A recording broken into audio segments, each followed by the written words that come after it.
Hey everybody, thank you for joining me here at Always Working for God, where I'm sharing Jesus all around the world. Today in this video, we will be discussing the Bible in 5 minutes, where you or someone else may have a question that you cannot answer, and all the answers are in the Bible. So the question for today is, will God accept my sacrifices without obedience? Will God accept my sacrifices without obedience? Let's go to the book of 1 Samuel, chapter 15, verses 22 through 24. Again, it's book of 1 Samuel, chapter 15, verses 22 through 24.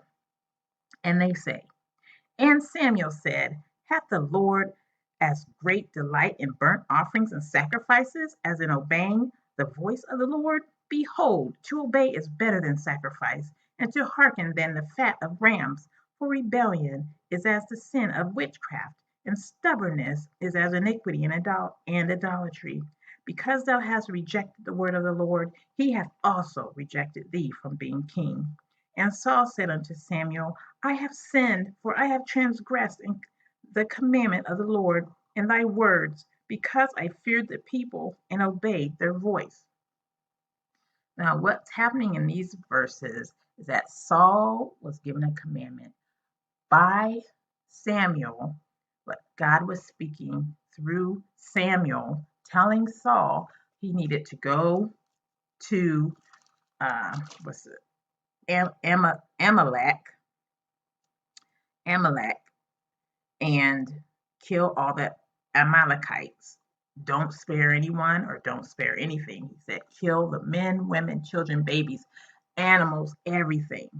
But instead, Saul, he killed everybody except for the king, Agag, and he kept what he thought were the best of the sheep and oxen because he believed that that would please God. He was going to sacrifice these animals to God because he thought that they would please God.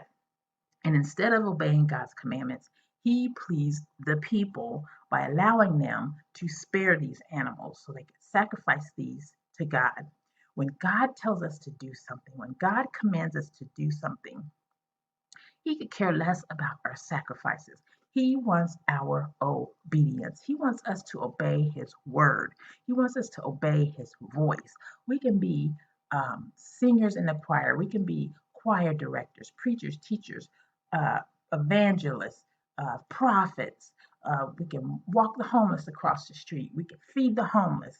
We can do whatever we think in our mind that we can do whatever we think in our mind that we believe is good and that God will see it as good. And we believe that we can do these sacrifices and we can sin all we want and God will be pleased. If we sacrifice our time as being having these titles and doing this works that we believe is works for God and not even obey his word and just be sinners and just do everything that we want to do instead of obeying God, we believe that these sacrifices will take the place of obedience and they will not. It does not matter what we do that we think is that God sees as being good. That's what we think, but God sees these sacrifices as dead sacrifices to him when especially when we are using these sacrifices to take the place of being obedient to God. God wants our obedience. And we want to please the people sometime. We want to please people by doing all these different things, by showing off our talents and gifts and everything else. And then outside of that, we're sinning, living our own life, doing our own will, and thinking that sacrificing these things to God will take the place of obedience, that is sin. That is rebellion. That is witchcraft.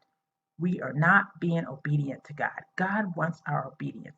God wants us to obey his word. God wants us to obey his voice. Obedience is better than sacrifice.